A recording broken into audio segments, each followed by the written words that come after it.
Mencanangkan pembangunan dana gampung, semua komponen perlu dilibatkan, yang dimulai dari perencanaan hingga menyelesaikan suatu proyek desa itu sendiri.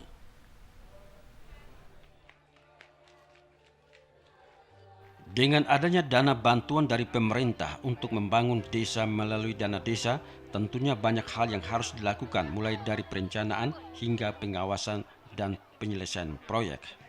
Bila tidak diawasi dengan transparan, akan terjadi peluang penyelewengan dan penggunaan dana yang tidak sesuai yang diinginkan.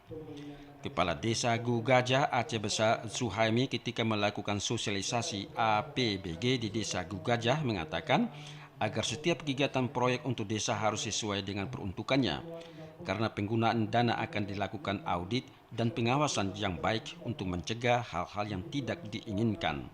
Ini kami lakukan sehubungan dengan penerimaan dana desa sebesar 20%.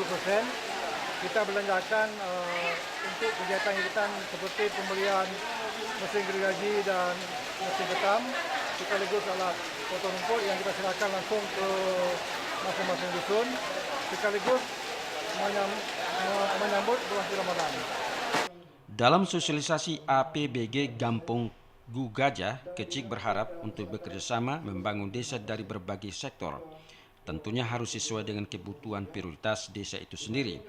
Sosialisasi APBG juga sekaligus sebagai bentuk silaturahmi menjelang Ramadan. Tim Liputan TVRI melaporkan.